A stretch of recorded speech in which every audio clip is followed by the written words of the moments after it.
Hey guys, welcome back. If you're new here, my name is Becca and today I have my Ghibli-A-Thon TBR.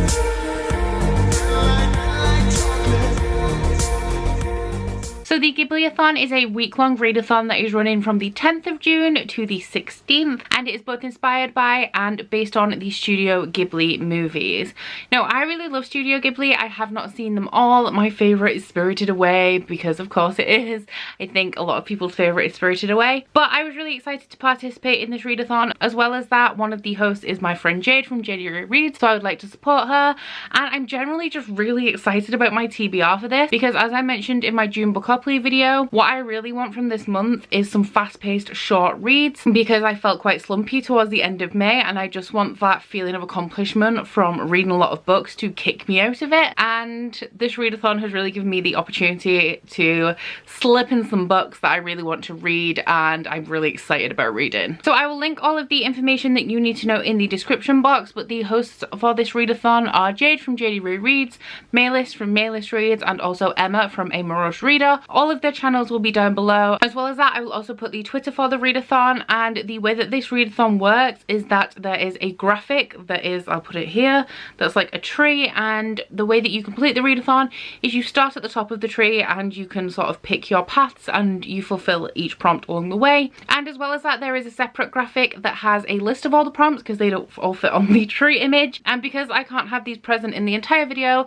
I will put a link to that specific post in the description box as well. So everything you need to know, like I said, will be down there. So as for the specific path that I will be taking for this readathon and the prompts that I will be fulfilling, the first one is right at the top, and that is Pom Poko, and that is to read the group book, which is Howl's Moving Castle by Diana Wynne Jones, or is it Diana Wynne Jones? I'm not sure. I know that this is one of JD Reads' favourite books. It's one of her favourite books from childhood, and so it has been on my radar for a while, and I know that it is available as an ebook from Scribd, or at least it was. I hope it's still there. And fun fact, Howl's Moving Castle is actually one of the Ghibli movies that I have not seen, so I don't really know the plot of this, but what I do know is that I thought it was middle grade. I think it's actually a young adult. It is about a girl who encounters a witch called the Witch of the Wastes, and the witch cursed her, and she ends up in this ever-shifting castle, and she's trying to break the curse on her. That is literally all I know about this one, but I am going to read it because it is the group book, and like I said, I have wanted to for a while because Jade has made me aware of it on her channel. Moving on from there, I will be taking the left path down the tree, so my next stop is The Wind Rises, and the prompt for that is to read an adult romance. So I will be reading the only Bookopoly book that is on this TBR. Like, I'm being hella ambitious, even though I know I shouldn't be, and that is Living Dead in Dallas by Charlene Harris. This is the second book in the Sucky Stackhouse series, which is the series of books that True Blood is based on, and this is a paranormal romance series. There are mystery threads in here. The first book follows our main character Suki, who is a waitress in a bar. She can read people's minds, and she's also obsessed with vampires. One day she meets a vampire, they start a relationship. This series is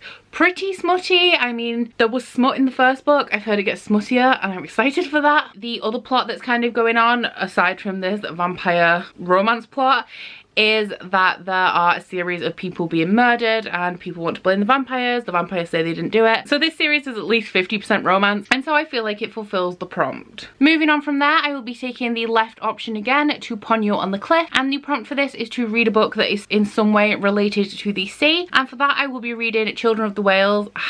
My camera does not like this book. Children of the Whales Volume 2 by Abi Umeda. This is the second volume in a manga series that I have been reading.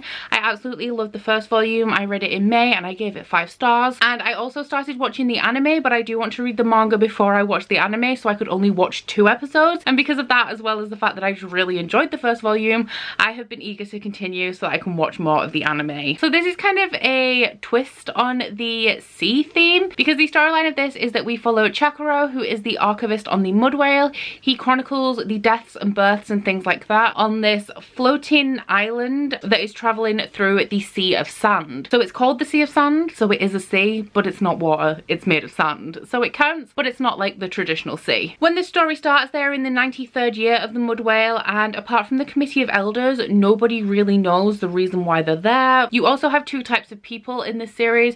You have the marked and the unmarked. The unmarked are normal humans and they live a normal lifespan, and the marked have the ability to harness these magical powers that are controlled by emotion connection. So they're really useful members of the community as they can perform a lot of tasks using these powers. However, the catch to being marked is that you don't live a very long lifespan and you die around the age of 30. One day they're floating along the sea of sand and they encounter an island. This is normal. They normally send scouting parties out and then they go and loot the island and gather any supplies that they may need. So they send Chakaro out on this scouting party and they encounter the first human they have ever seen the entire time they have been on the mud whale. So like I said, I really enjoyed volume 1, excited to read volume 2, and this won't take me long because it's short and it's a manga. From Ponyo, I will be taking The Right Path to My Neighbours the Yamadas, and the prompt for that is to read an anthology. Now I was going to use a short story collection, but I was like, you know what girl, you actually own anthologies, so you better read one. And the one that I have chosen is Summer Days and Summer Nights, another book that my camera just does not like. There we go. No. Oh well, I tried. I am going to be filming a TBR of books that I want to read in summer at some point throughout this month, and this was definitely going to be on it. This is a young adult anthology containing a lot of popular young adult authors such as Libba Bray, Leigh Bardugo, Veronica Roth, Stephanie Perkins, who actually edits this, and Cassandra Clare, amongst others. And this is an anthology of short young adult stories that take place in summer. I did originally kind of think that they were all contemporary stories, but with there being authors like Leigh Bardugo and Cassandra Clare, I think there will be some fantasy or magical realism in there as well. I'm really excited to read this because essentially I just like the idea of reading these anthologies in the seasons that you're supposed to read them in. So this prompt, which I don't think this is a prompt I've ever seen before on a readathon, but I absolutely love it because it is forcing me to pick up this anthology, because while I say that I want to read it, if it was not for this readathon, summer would probably have been and gone by the time I remembered that I should have read this. From there, I will be taking The Left Path to Grave of the Fireflies. The prompt for that is to read a sad book, and I will be reading Orange the Complete Collection Volume 1 by Ichigo Takano. This is another manga, and I believe that it was first published in smaller volumes. This is the first half of the like complete bind up, and as the prompt is to read a sad book, I'm not sure how much this fits because I have been warned that this is very hard hitting. It deals with a lot of difficult topics like suicide, but the plotline of this is that a high school girl receives a letter from her future self, and in the letter it warns her of a lot of things that are going to happen in the future. One of those things is that one of her classmates is going to commit suicide in the next 10 years. Now she doesn't really believe this until some of these smaller things on the list do start to come true, and that makes her believe her future self, and so she goes out of her way to try and figure out how she can stop this boy from committing suicide. Now obviously this is going to deal with some dark topics like I've been warned. I think suicide was one, I'm not sure if depression was one, and the reason that I'm not sure if this fits the prompt is because yes, this deals with a lot of heavy topics and a lot of them are sad topics, but you would assume with the fact that the goal of this is that she will stop her classmate from committing suicide that she does eventually do that, and then it won't be sad. I'm obviously assuming those plot twists, and I do want to include this for my sad read. And I would also like to show you the end page art on this, because here we have all the characters all happy, assumedly as they are in the narrative of the storyline, and here we have how they will be assumedly if she does not manage to change the future. And then finally from Grave of the Fireflies, I will be taking The Right Hand Path, which leads to Howl's Moving Castle, and the prompt for that is to read a book with a sassy sidekick. This is the one that I struggled to fulfill the most, because while I was doing this I kept changing the path that I was going to take, because I essentially have a book that could fit every single prompt, but not many of them are on my Bookopoly TBR, so I was dodging around the paths trying to fit Bookopoly in and I couldn't do it. So then I was trying to decide like which books to prioritize, like do I want to read a borrowed book or do I want to read whatever else. So originally I thought that I was going to land on My Neighbour Totoro, which is to read a book with an otherworldly character, but then I didn't realise that I changed the branch that I was going on for the path before, and so I'm going for Howl's Moving Castle instead. But I would like to use the same book that I picked out for My Neighbour Totoro because I was really excited about reading it. So I will be reading The Umbrella Academy, The Apocalypse Suite, which is written by Gerard Way and illustrated by Gabriel Barr. I'm really excited to read this because I absolutely loved the Netflix show. This is a kind of superhero story, and it follows 7 children whose mothers weren't pregnant on the day they were born, but they were pregnant and had given birth by the time that the day had ended. They now have an adopted father who is a millionaire kind of guy, and he bought these 7 children, took them in and trained them in these superpowers that they mysteriously have for some unknown reason. They were childhood superstars. Everybody knew that they were superheroes and that they had powers. There were action figures based on them. They also starred in a TV show about themselves, but many years have passed since then. They have all gone their separate ways.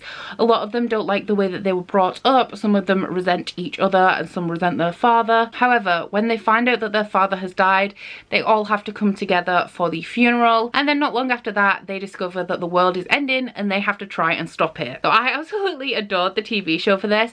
I kind of forced it into the prompt for Sassy Sidekick, and I was trying to figure out how to make it work, but we have Hazel and Cha-Cha in here, which are mercenaries from a time-traveling government agency, or maybe not a government agency, but from a time-traveling corporation, who are trying to stop them from stopping the world, because the world is apparently supposed to end, and the banter between those two is great. We also have Klaus, who is the black sheep of the family, in the way that he takes drugs and causes trouble and just doesn't give much of a fuck about anything, so he's quite sassy. However, I am basing all of these opinions on what I've seen of the TV show, and I do not actually know about the comic specifically, so I guess we're gonna find out. So those are the 6 books that I plan on reading for the Ghibli-A-Thon. Normally I would be quite trepidatious about reading 6 books in a week. However, only 3 of these are full-size novels, 3 of them are manga / graphic novels, so I'm really optimistic. I'm really excited to read the manga and graphic novels. That is essentially why I decided to take on a readathon. Like, I wanted to do this readathon so bad because I love anything Japanese and I love Ghibli, but I just really wanted to read some manga and graphic novels, and this was the perfect opportunity to squeeze some in. So that's all I've got for today, guys. Please let me know if you are participating, and let me know if you're taking the same path as I am. Aside from that, please don't forget to like this video if you liked it, and subscribe if you want to. If you head into my description box, you'll find a link to my Goodreads, Instagram, Twitter, if you'd like to follow me on any of those, as well as a link to my Bookish body butter and candle website, the Instagram for that, and a 10% off discount code. But that's it from me today. Bye! Oh, you bite your friend like chocolate.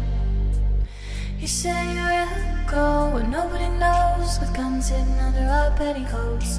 We're never gonna quit it, no, we're never gonna quit it, no.